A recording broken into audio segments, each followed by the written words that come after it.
I was looking at my Instagram. I only I'm active sa isang social media platform is just Instagram. All the rest I have, but we have of course social media managers. Really, you have TikTok? Yeah, I do. Apparently, I have to. So anyway, so it's just Instagram. So I posted the trailer of Mallari, the teaser, and then they sent me the teaser of Moro, and then they sent me the teaser of the trailer of GomBurZa, and I was like, my gosh, sarap naman, to be part of these historical films. It was such a privilege to be able to be part of something historical na, at this point of my life and my career. This is not your typical rom-com that I'm accustomed to doing. These are milestone films. So ang sarap ng pakiramdam na you get to be chosen to represent a certain character, such as Ibarra, such as Mallari, such as Pedro Pelaez in GomBurZa, and also this social political film na Moro. So parang you want to give voices to these characters, so you want to own it, and that kind of privilege only happens once in a while, so you really embrace it. You know what? This is my personal question already because listening to you, I get so much more curious. We have known you from like rom-coms talaga. Parang sure shot yan. Pagka PIOLO Pascual, top biller, alam na namin hit yan. Pero how do you get people to trust you to be the vessel of these stories? Because especially now that the platform is shifting and it's challenging actors now to explore more, like go out of the box. So how do you think you earned their trust? It's bottom line, it's authenticity.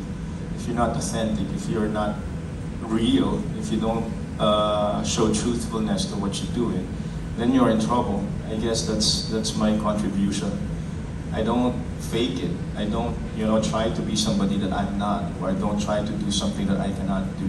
I just, ito na ako, take me for what I am, but I'll give it my best, As much as you are a vessel, that's an opportunity for you to also grow and challenge yourself and not just really think highly of yourself. Kasi everything that we do is work, and you're always a work in progress, because once you see that you're perfect, then there's no more space or room for growth. So you always want to be a clean slate whenever you take on something. That's beautiful. I have a takeaway for today. Pero shifting from the heavier stuff, now something really light. So you are part of the first Filipino Netflix original series also, which you mentioned a while ago, replacing Chef Chico, yes, alongside Samuel B. and Alessandra De Rossi. So yes, ano naman yung character mo this time around? May kilig naman. Rom-com to. Something different, It's I love working with Alessandra. She's a fireball. Medyo si Alessandra, tatahimik ka, panoorin mo na lang siya. And I've always wanted to work, of course, with my brother Sam. So it's about culinary, very Filipino, and we're really happy because when Netflix commissioned them to do it, ang sarap ng pakiramdam because it's the first Philippine Netflix series. So ang sarap ng experience with Dan Villegas as your director. The last time I worked with him was Break a Playlist, and then Antoinette Hadaone, who I've worked with as well, was our showrunner. So everyone just brought their A game, and everyone just had so much fun. It's going to come out in November, and we're so excited because it's one way to also champion our content, to a more global market, global scene. I know you can't spoil anything just yet, but meron bang nuance yung character mo here? Because we've seen you in rom-coms na parang napapansin namin they kind of ride around you as well. Hindi, nagpapogi lang. Nagpapogi na. We don't mind. Nagpapogi lang ako. Tapos kumain ako ng mga niluluto ni Alessandra.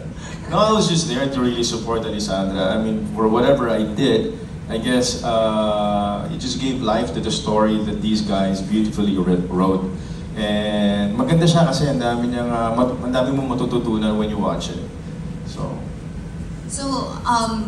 okay, you're on streaming platforms, you're on TV, you're gonna be on the big screen, and then this time around, tomorrow you're gonna have a concert right here, di ba? busy ako eh. Busy ka talaga.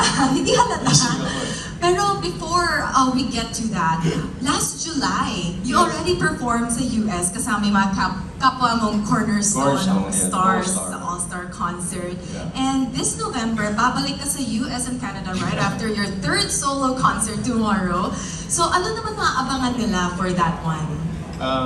PIOLO as a songwriter. As a songwriter.